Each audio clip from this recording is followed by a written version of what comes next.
मस्साजोगमधील सरपंच संतोष देशमुखांच्या हत्येला 1 वर्ष पूर्ण झालेलं आहे आणि संतोष देशमुखांना अभिवादन करण्यासाठी मनोज जरांगे आता मस्साजोगमध्ये पोहोचलेले आहेत। मस्साजोगमध्ये संध्याकाळी 7 वाजता कॅन्डल मार्च काढला जाणार आहे आणि न्यायाची लढाई लढण्यासाठी मनोज जरांगेंची महत्त्वाची भूमिका जी आहे ती पाहायला मिळते।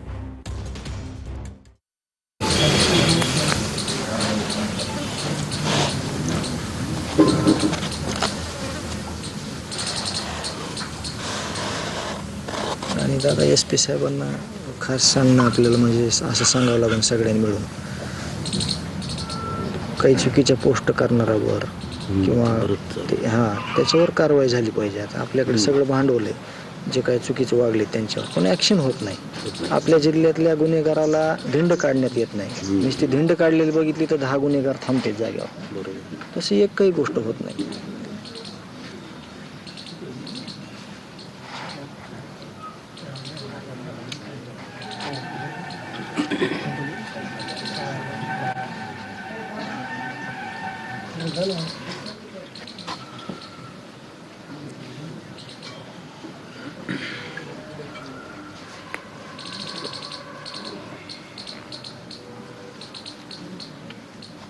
महत्त्वाची बातमी, हर्षवर्धन पाटील यांनी मुख्यमंत्री फडणवीस आणि अमित शहांना पत्र लिहिलेलं आहे। इथेनॉल आणि MSPच्या अंतरामध्ये वाढ करण्याची मागणी त्यांच्याकडून करण्यात आलेली आहे।